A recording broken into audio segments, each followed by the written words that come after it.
నీ పేగులు తీసి మెడలు వేసుకుంటా అంటాడు. అట్లాగే మన విద్యార్థులు పోయి ఏమయ్యా మరి 2 లక్షల ఉద్యోగాలు అన్నావు, ఏం సంగతి అంటే నీ లాగుల తొండలు ఇడిచిపెడతా. వీడేం ముఖ్యమంత్రి, వీందేం భాష, నాకు అర్థమే కాదు. అరే 2 ఏళ్ళకి వెళ్ళి ఏం చేసినవారు అయ్యాను అంటే లాగుల తొండలు ఇడుస్తా, మెడల బేగులేసుకుంటా, గుడ్లు వీకి గోటీలాడతా, నీ అమ్మ నీ అయ్య గీదా భాష. మాకు రాదా భాష? మాట్లాడమంటావా? హైదరాబాద్లో పెరిగినోని నేను. మాట్లాడమంటే ఉర్దూలా, హిందీలా, తెలుగులా, ఇంగ్లీష్లా పొల్లు పొల్లు తిట్టే తెలివి నాకు కూడా ఉంది. మాకు కూడా వస్తుంది భాష. హైదరాబాద్ గల్లీలలో పెరిగిన నేను. నువ్వేడో ఊరికెళ్ళి వచ్చినావు, సరే రా పర్వాలేదు, నీ అదృష్టం బాగుంది, ముఖ్యమంత్రి అయినావు, చేయి.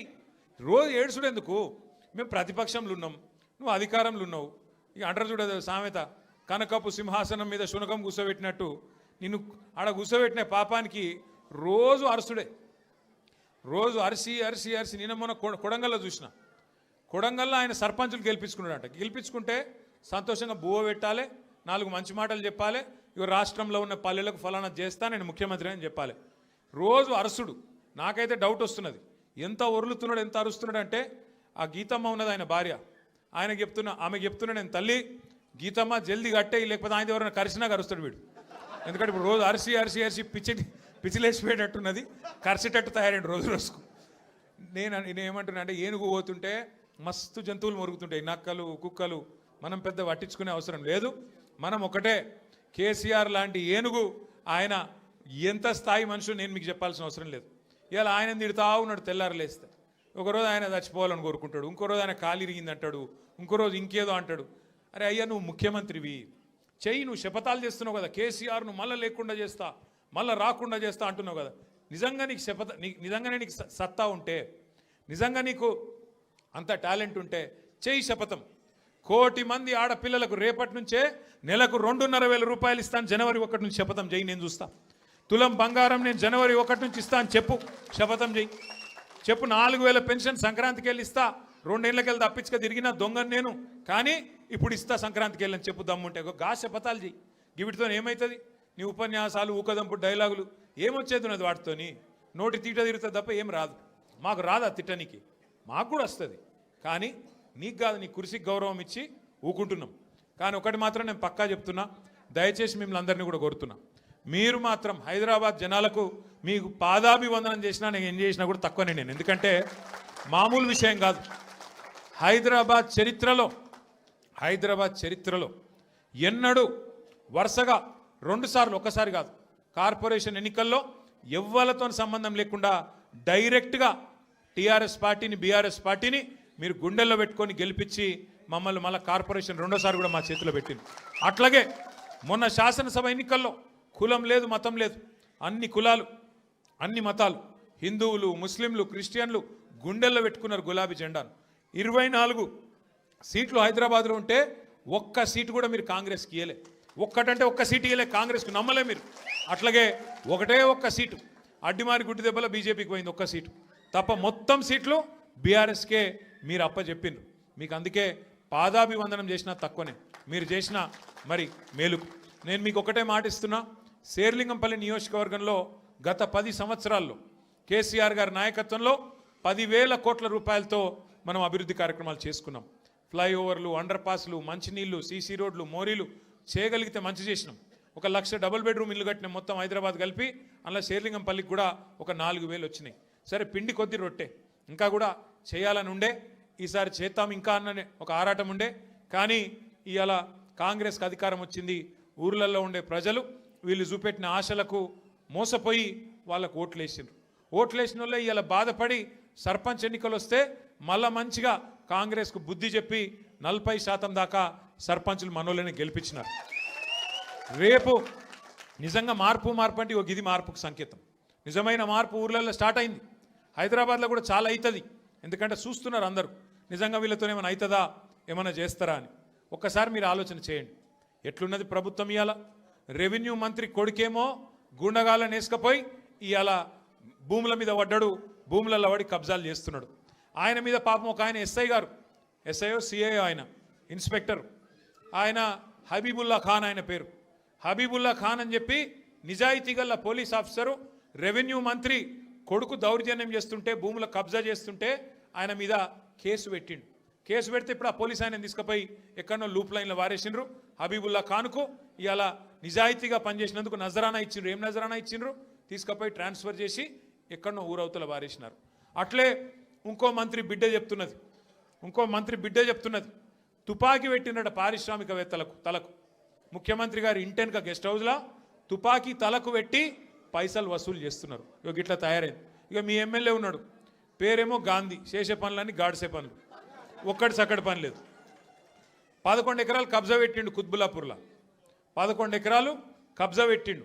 మొన్న మనోళ్ళందరూ పోయినరు కబ్జా పెట్టి. ఇప్పుడు ఆ కబ్జా పెట్టిన భూమి కోసం మీరు గెలిపిస్తే బీఆర్ఎస్ పార్టీలా అందులో పోయి జొరబడ్డాడు. ఎంత గలీజ్ అంటే పరిస్థితి. వీళ్ళ పరిస్థితి ఎట్లా తయారైందంటే ఎమ్మెల్యేలది మన పార్టీలోకి వెళ్ళిపోయి ఆ పార్టీలో చేరినోళ్ళది. ఇవాళ వాళ్ళు ఏ పార్టీ చెప్పుకోలేని పరిస్థితులు ఉన్నారు. ఏమాయిరాబాయ్ నువ్వు కాంగ్రెస్ పార్టీ బీఆర్ఎస్ పార్టీ అంటే ఎమ్మెల్యేలు స్పీకర్ గారికేమో మేము బీఆర్ఎస్ పార్టీ అని ఉత్తరం రాస్తున్నారు, బయటనేమో కాంగ్రెస్ కండువాలు వేసుకొని తిరుగుతున్నారు. ఇక స్పీకర్ గారేమో కళ్ళుండి చూడలేని ధృతరాష్ట్రుడు అయిపోయింది పాపం. ఆయన కనబడతలేదంట.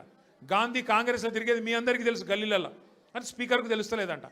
గాంధీ మంచోడు, చాలా మంచోడు, ఆయన బీఆర్ఎస్ పార్టీలోనే ఉన్నాను అన్నాడు.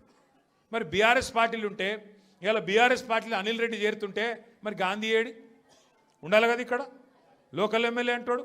నిజంగా మన పార్టీలు ఉంటే ఇక్కడ ఉండాలి కదా. ఎట్లుందంటే ఇలా పరిస్థితి. ఇప్పుడు మనుషులలో 2 రకాలు ఉంటారు, అయితే లేడీస్ ఆడోళ్ళు లేదా మొగోళ్ళు. మరి ఇప్పుడు మీ ఎమ్మెల్యే ఆడనా మొగనా మాకైతే అర్థమవుతలేదు. ఏమిటిది ఆయన? ఏ పార్టీ? కాంగ్రెసా బీఆర్ఎసా? చెప్పుకొని గంత భయమైంది. ఏమవుతుంది? ఎక్కువ పదవి పోతే ఎలక్షన్ కోదాంపా. మరి నువ్వు ఇంతపాటు సిపాయి అయితే నీ ఇచ్చా నువ్వే నీ సొంత ఫేస్ వాల్యూ మీద గెలిచుంటే రా శేర్లింగంపల్లికి రా చూసుకుందాం. మళ్ళా వచ్చి రాజీనామా పెట్టి నిలబడు, ఎలక్షన్లో తెలుస్తుంది శేర్లింగంపల్లి జనం కేసీఆర్ దిక్కున్నారని దిక్కున్నారని చెప్తాంపా. ఈ చేతగానోళ్ళు 10 మంది సిగ్గులేనోళ్ళు మీరు గెలిపిస్తే అందులో పోయి జొర్రిను. పోనీ సొరితే అందులో జొరినమని చెప్పొచ్చు కదా. భయం అవుతుంది. ఎందుకంటే చెప్తే పదవి పోతుంది, సిగ్గు లేకుండా మరి ఆ పదవి విడిచిపెట్టకుండా ఇవాళ దిక్కుమాలిన రాజకీయం చేసి ఆఖరికి ఫంక్షన్ హాల్ కిరాయికి తీసుకొని అక్కడికి వస్తాం ఆల్విన్ కాలనీ కంటే నీకెందుకు భయం అవుతుంది? ప్రజాస్వామ్యంలో ఎవరు చెప్పేది వాళ్ళు చెప్తారు, ఆఖరికి ప్రజలు నిర్ణయం తీసుకుంటారు ఎవరు కరెక్టు ఎవరు తప్పు అని. అందుకే నేను మిమ్మల్ని కోరేది, మీ తమ్ముడు అనిల్ రెడ్డి, సతీష్ రావు ఆల్విన్ కాలనీలో బ్రహ్మాండంగా కలిసి పనిచేయాలని చెప్పి నేను కోరుతున్నా. రేపు 24 డివిజన్లు అయినాయి శేర్లింగంపల్లిలో. 24 డివిజన్లు, 24కి 24 ఒక్కటి పొల్లు పోకుండా గెలిపించే బాధ్యత మీరు తీసుకోండి. కరెక్ట్ మనుషులకు టికెట్ ఇచ్చే బాధ్యత పార్టీగా మేము తీసుకుంటాం. జిల్లా ప్రెసిడెంట్ గారిని, కుకట్పల్లి ఎమ్మెల్యే గారిని నేను కోరుతున్నా, దయచేసి శేర్లింగంపల్లి నియోజకవర్గంలో ఎమ్మెల్యే లేడు అనే ఇబ్బంది లేకుండా సమన్వయం చేయాలని చెప్పి నేను కోరుతా ఉన్నా. దయచేసి మీరు రాబోయే రోజుల్లో కూడా ఇదే ఐకమత్యాన్ని ప్రదర్శించి చక్కగా ముందుకు పోదాం. ఇప్పుడు అసెంబ్లీ సమావేశాలు వస్తున్నాయి 4 రోజులల్లో. తప్పకుండా శేర్లింగంపల్లికి సంబంధించిన సమస్యలు ఏమైనా ఉంటే మీరు మాకు చెప్పండి. మేము అసెంబ్లీలో కూడా మాట్లాడతాం, శాసన మండలిలో కూడా మాట్లాడతాం. ప్రభుత్వంతో కొట్లాడైనా సరే పని చేయిద్దాం. అట్లాగే రేపు కార్పొరేటర్ ఎలక్షన్లు వచ్చినాక కార్పొరేటర్లు మనోళ్ళే గెలిపించుకుంటే ఎమ్మెల్యే ఏం చేస్తాడు? ఏమవుతుంది ఆయనతో? కార్పొరేషన్ పైసలు చచ్చుకుంటే కార్పొరేటర్ల ద్వారా ఖర్చు పెట్టాల్సి వస్తుంది. ఎమ్మెల్యే దొంగల్లా కలిసిపోయినా మనం మాత్రం గట్టిగా నిలబడదాం, గట్టిగా కొట్లాడదాం, కలిసిమెలిసి ముందుకు నడుద్దాం. ఇక ఈ తెలివితేటలకు కాంగ్రెస్ వాళ్ళు అంటున్నారు, కేసీఆర్ నువ్వు బయటికి రా అన్నారు మొదలు. ఇది కేసీఆర్ గారు పాపం ఆయన పార్టీకి ఆయన పొలం కాడ పని చేసుకుంటుంటే నువ్వు రా బయటికి అన్నారు. మొన్న వచ్చి ఏం చేసిండు పాపం సారు? ఒక ప్రెస్ మీట్ పెట్టిపోయిండు, మీటింగ్ పెట్టి ప్రెస్కు మాట్లాడిపోయిండు. దానికే ముఖ్యమంత్రికి ముచ్చెమటలు పట్టినాయి, చలిజ్వరం వచ్చింది, దెబ్బకు మరిగా ఇష్టం వచ్చినట్టు ఒర్రుతున్నాడు. ఇప్పుడేమంటున్నాడు? నువ్వు అసెంబ్లీకి రా అంటున్నాడు. బయటికి వస్తే గీడికి వస్తేనే తట్టుకోలేకపోయినావు నువ్వు. అసెంబ్లీకి వస్తే ఆయన గుండాకి సస్తావు, గుండాకి పోతాడు. ముందే ఇంతున్నాడు, ఆయనతో గుండాకి డామ్మంటాడు. ఇప్పుడు ఇవాళ రేపు ఎట్లయిపోయిందంటే నిజంగా బాధ అనిపిస్తుంది. నాకు తిట్టాలని లేదు కానీ బాధ అనిపిస్తుంది. ఇప్పుడు మా లీడరు అన్నది పక్కకు పెట్టు, తెలంగాణ తెచ్చిన నాయకుడు అన్నది పక్కకు పెట్టు, 2 సార్లు ప్రజలు గెలిపించిన ముఖ్యమంత్రి అనేది కూడా పక్కకు పెట్టు. మా నాయన కదా, మా నాయన తిడితే కొడుకుకు రేషం రాదా? ఇక్కడ దాకుంది కోపం, ఇక్కడ దాకుంది. దొరికితే ఎడమకాలు చెప్పు తీసుకొట్టాలని ఉంది. కానీ ఏం చేయాలి? ప్రజాస్వామ్యం. ఎకతక్క మాట్లాడితే మళ్ళీ ఏమంటారు? అగో వీనికి అహంకారం ఉంది రాబోయ్ అంటారు. అహంకారం నాదా ఆయనదా? నేను గుంటూరులో చదువుకున్నా అంటాడు. అరే నేను గుంటూరులో చదువుకుంటే నీకేం వచ్చింది రాబోయ్? నాకు అర్థం కాదు. అప్పుడు ఆంధ్రప్రదేశ్ కలిసి ఉండే, నేను గుంటూరులో చదువుకున్నా, చదువుకున్నా, మళ్ళీ హైదరాబాద్లో చదువుకున్నా, పూనాలో చదువుకున్నా, అమెరికాలో చదువుకున్నా, నేను ప్రపంచం అంతా చదువుకున్నా. నీ లెక్క చదువు సందే లేకుండా తిరగలేదు. మీ అమ్మాయి నీకు చక్కగా తొవ్వ చూపెట్టలేదు. నేనేం చేయాలి దానికి? నీ ఏడిపోయింది నా మీద. అవో వీనికి ఇంగ్లీష్ వస్తుంది అంటాడు. అరే నాకు వస్తే నీకేం నొప్పిరా నాయన? నేర్చుకో. నేను హిందీ నేర్చుకున్నా, ఉర్దూ నేర్చుకున్నా, రేపు అవసరమైతే గోర్మాటి భాష నేర్చుకుంటా. నువ్వు నేర్చుకో. నేను ఎవడ నాపిండా? నేను వద్దన్నాడు ఎవడన్నా. నువ్వు కూడా నేర్చుకో. దానికి కూడా ఏడిపోయినా మీద. నేనేం చేసిన? ఇంకొక అంటే నాకు ఎక్కడ గమ్మత్ అనిపిస్తుంది అంటే, నేను ఆంధ్రాకి పోయి ఇంటర్మీడియట్ చదువుకుంటే తప్పట, కానీ ఆయన ఆంధ్రాకి వెళ్ళి అల్లుడిని మాత్రం తెచ్చుకోవచ్చట. ఈ అమ్మ ఇది ఎక్కడ కథ రాబోయ్. అందుకే ఇక ఆయన పేరు ఏం పెట్టినట్టుగా నేను ఇట్లా లాభం లేదని చెప్పి మనోని పేరుగా అల్లుడు భీమవరం కదా, అందుకే ఈయన చిట్టినాయుడు పేరు కూడా భీమవరం బుల్లోడు అని పెడితే అయిపోతుంది. ఓకే, భీమవరం బుల్లోడు మనకు నీతులు చెప్తున్నాడు. అరే ఆంధ్ర అంటే మరి ఆంధ్ర వల్ల ఓట్లు కావాలి, ఆంధ్ర వల్ల చుట్టూ తిరగాలి, కానీ మళ్ళీ ఆంధ్రాని మాత్రం నేను పోయి చదువుకుంటే నీకు నచ్చినది. నీకేం బాధ అవుతుంది? నాకు అర్థం కాదు. ఇంకొక మాట నాకు అర్థమే కాదు. ఇప్పుడు ఇక్కడ ఉన్నారు మీరు, ఇంతమంది ఉన్నారు, చాలామంది పిల్లలు మన హైదరాబాద్కి వెళ్ళి, మన తెలుగు రాష్ట్రాలకు వెళ్ళి చాలామంది చదువు కోసమో ఉద్యోగం కోసమో వేరే దేశాలకు పోతారు. అమెరికా పోతారు, లండన్ పోతారు, ఆస్ట్రేలియా పోతారు, ఇంకొక ఆడికి పోతారు. ఆ దేశాలలో ఇళ్ళలో నౌకర్లు ఉండరు కదా. ఆ దేశాలలో ఏం చేయాలి? మనది మనమే పని చేసుకోవాలి, మన బట్టలు మనమే ఉతుక్కోవాలి, మన వంట మనమే వాడుకోవాలి, మన టాయిలెట్ మనమే క్లీన్ చేసుకోవాలి. ఈ పిచ్చోనికా ఏం తెలియదు. చదువుకున్న బాపతేనేమో తెలుస్తుండే. ఇక మాట్లాడతాడు, ఏమంటాడు వీడు, ఇప్పటికీ అమెరికాలో బాత్రూమ్లు కడుగుతూనే అంటాడు నన్ను. అరే అమెరికాలో నా బాత్రూమ్ నేను కడుక్కున్నా, నీకేం వచ్చింది రాబాయ్? నాకు అర్థం కాదు. అమెరికాలో ఎవరిది వాళ్ళు చూసుకుంటారు, పని చేసుకుంటే కూడా తప్పేనా? ఎవరి ఇళ్ళలో వాళ్ళు బాసాన్లు తోముకుంటే తప్ప, ఎవరి ఇళ్ళలో వాళ్ళు బట్టలు ఉతుకుంటే తప్ప? అంటే మరి మా ఆడపిల్లలు మీరందరూ ఉన్నారు, ఇంటి పని అంతా మీరే చేస్తారు, మరి ఇంటి పని మొత్తం మీరు చేస్తారు తప్ప అది? అట్లా మేము కూడా చదువుకున్నప్పుడు అమెరికాలో ఇంట్లో ఎవడుంటాడు మరి? ఎవరి పనాలు చేసుకోవాలి, ఎవరి గిన్నెలాలు దోముకోవాలి, ఎవరి బట్టలాలు ఉతుక్కోవాలి, ఎవరి టాయిలెట్లు క్లీన్ చేసుకోవాలి. తప్పేమున్నది అలా? దాన్ని పట్టుకొని టాయిలెట్లు క్లీన్ చేసేటోడు నీ లెక్క సంచులు మోయలే, నీ లెక్క దొంగ పనులు అయితే నేను చేయలే. ఇంకొక మాట ఏమంటాడు, నేనట మా అయ్య పేరు చెప్పుకొని బతుకుతున్నా అంట. అవు మా అయ్య గొప్పోడు, మా అయ్య తెలంగాణ తెచ్చిన మొగోడు మునగాడు, బరాబర్ చెప్పుకుంటా. తప్పేమున్నది? మా అయ్య పేరు నేను కాకపోతే ఎవడు చెప్పుకుంటాడు? నాకు అర్థం కాదు. మా అయ్య మొగోడు మునగాడు తెలంగాణ తెచ్చినోడు, బరాబర్ చెప్తా. మరి నేనేమంటున్నా, నువ్వు సకటి పనులు చేస్తే నీ పిల్లలు కూడా నీ పేరు చెప్పుకుంటారు. నువ్వు లుచ్చ పనులు చేసినావు అనుకో, నీ మన్మడు కూడా నీ పేరు చెప్పుడే గాలంగా మన్మని అని చెప్పుకోడు. మంచి పనులు చేయి, నీ పేరు కూడా చెప్పుకుంటారు. నీలాగా దొంగలకు సద్దులు కట్టుడు, బ్యాగులు మోసుడు, వాళ్ళ సంకల్ నాకుడు, ఢిల్లీకి పేమెంట్ కోటాలో పైసలు చంచుడు, గవి మాతో కావు. కొట్లాడతాం, మొగాళ్ళలా కొట్లాడతాం, మునగాళ్ళలాగానే బతుకుతాం, తెలంగాణ పౌరుషంతో బతుకుతాం. నీలాగా బతుకం, ఢిల్లీకి గులాములక్క మాత్రం బతుకం. ఢిల్లీకి సంచులు మోసుకుంటా, ఢిల్లీలో పోయి బీజేపీలతో రాసుకొని పోసుకొని తిరుక్కుంటా, జడ్జీల కాళ్ళు పట్టుకుంటా, అయ్యో నన్ను కేసుల లోపల నుక్కకుర్రి అని చెప్పి డైవులు కొట్టుకుంటా, బతుకు అవసరం లేదు. బతికిన నాళ్ళు దర్జాగా బతుకుతాం, చచ్చినప్పుడు కూడా రాయలుగా చచ్చిపోతాం. అంతేగాని ఇట్లా చిల్లర పనులు చేయం. మీకు దయచేసి నేను ఒకటే కోరుతున్నా, ఆయన మళ్ళా అంటుండు కేసీఆర్ నట ముఖ్యమంత్రి కానియాడంట. నేను కూడా మీ అందరికి ఒకటే చెప్తున్నా, మీ అందరి దయ ఉంటే, మీ అందరి ఆశీర్వాదం ఉంటే ఖచ్చితంగా కేసీఆర్ సంగతి ఇడిచిపెట్టు, నిన్ను కొడంగల్లో కూడా మళ్ళీ గెలవనీయకుండా చేసే బాధ్యత మాది. నిన్ను కొడంగల్లో మళ్ళీ గెలవనీయకుండా, మళ్ళీ అసెంబ్లీకి రానియకుండా చేసే బాధ్యత పార్టీగా మేమందరం, ప్రజలుగా మేమందరం తీసుకుంటాం. నువ్వు మాట్లాడే మాటలు, చేసే రోత పనులు, వాటికి ఇలా ప్రజలు అసహించుకుంటున్నారు, నోట్లో ఉంచుతున్నారు. ఏం మాటలే ముఖ్యమంత్రి, టీవీ పెడితే పిల్లలు ఖరాబ్ అయ్యేటట్టున్నారు నీ భాష ఇంటే అని చెప్పి మొత్తం టీవీలు బంద్ చేస్తున్నారు. గసంటి పరిస్థితి వచ్చింది. ఏం అడిగిండు కేసీఆర్ గారు మొన్న? ఏమయ్యా పాలమూరు ప్రాజెక్ట్ని ఎందుకు పండబెట్టినావని అడిగిండు. ఏమైందయ్యా, 8 నెలలు అయింది, డీటెయిల్డ్ ప్రాజెక్ట్ రిపోర్ట్ కేంద్ర ప్రభుత్వం నరేంద్ర మోడీ వెనుకకు పంపిండు, నీకు సిగ్గులేదా ముఖ్యమంత్రి? అది వెంటనే మళ్ళా పంపి 90% పనులు పూర్తయిన ప్రాజెక్టు ఇంకొక 10 పైసలు పెడితే అయిపోతుంది చేసి మరి ఆ పాలమూరుకు నీళ్ళు ఇయ్యన్నాడు. తప్ప కేసీఆర్ గారు అన్నది? దానికి సమాధానం చెప్పే తెలివి లేదు, పిచ్చి మొరుగుడు మొరుగుతూ ఉన్నాడు. అట్లాగే కేసీఆర్ గారు ఏమన్నారు, కృష్ణా జలాల్లో అన్యాయం చేస్తున్నాడు నరేంద్ర మోడీ, భారతీయ జనతా పార్టీ ఖచ్చితంగా వాళ్ళని ఎదుర్కోవాలా, కొట్లాడాలా, ఢిల్లీలో ఏం చేస్తున్నారు నీ ఎంపీలు అని అడిగిండు. బీజేపీ ఎంపీలను అన్నాడు, కాంగ్రెస్ ఎంపీలను అడిగిండు.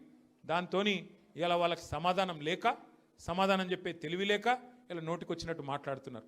ఇంకొక మాట ఏమన్నాడు కేసీఆర్ గారు, ప్రజలను నువ్వు మోసం చేసినావు, 6 గ్యారంటీలు అన్నావు, నెలకు 4,000 పెన్షన్ అన్నావు, తులం బంగారం అన్నావు, ఆడపిల్లలకు నెలకు 2,500 ఇస్తా అన్నావు, అన్ని 100 రోజుల్లో ఇస్తా అన్నావు, ఎప్పుడు ఇస్తావు 2 ఏళ్ళు అయింది కదా అన్నాడు. తప్ప? కేసీఆర్ గారు ప్రధాన ప్రతిపక్ష నాయకుడిగా ప్రజల తరపున ప్రశ్నించుడు తప్ప? ఇవన్నీ అడిగితే ఆయనకు బూతులు వస్తున్నాయి, కోపం వస్తున్నది. ఆయన రియల్ ఎస్టేట్ వ్యాపారానికి, ఆయన భూముల కుంభకోణానికి, ఫ్యూచర్ సిటీ పేరు మీద చేస్తున్న డ్రామాకు కేసీఆర్ గారు బలమైన వాదనతోని ప్రజలను మళ్ళొక్కసారి లేపి బయటికి తీసుకొస్తే ఆగమైతుంది బతుకని చెప్పి ఇష్టం వచ్చిన తిట్లు తిడుతున్నావు. మనం పట్టించుకునే అవసరం లేదు. మనం స్పష్టంగా ఒకటే పని చేసుకుంటూ పోదాం. ఎన్నిక ఏదైనా రేపు కార్పొరేషన్ ఎన్నిక వస్తుంది. హైదరాబాద్ను 3 ముక్కలు చేస్తారట. హైదరాబాద్ కార్పొరేషన్ 3 ముక్కలు చేస్తారట. చేసి 3 కార్పొరేషన్లు చేస్తారట. ఎన్ని కార్పొరేషన్లు చేసినా ప్రజలైతే గాలే కదా, ఓట్లు వేసేది మీరే కదా. మీకు అందరికీ ఎవరు మంచో ఎవరు చెడో మీకు తెలుసు. అందుకే 24 డివిజన్లు అవుతున్నాయి శేర్లింగంపల్లి నియోజకవర్గంలో. అది ఏ కార్పొరేషన్లకు పోయినా గెలిపించే బాధ్యత మీరు తీసుకోండి. గట్టిగా కష్టపడదాం. ఈ ఒక్క సంవత్సరం 2026 ఒక్కటి గట్టిగా కష్టపడితే ఇక 27లో దాదాపుగా ఎలక్షన్ వాతావరణం రాని వస్తుంది. 3 ఏళ్ళు పూర్తయిపోయినాయి అంటే ఎలక్షన్ వాతావరణం, అసెంబ్లీ ఎలక్షన్ వస్తుంది. మళ్ళీ తిరిగి కేసీఆర్ సార్ను మళ్ళీ తిరిగి తెలంగాణ రాష్ట్రానికి ముఖ్యమంత్రిగా చేసుకునే టైము తొందరలో వస్తుంది. కాబట్టి దయచేసి ఇంతకంటే ఎక్కువ నేను చెప్పను.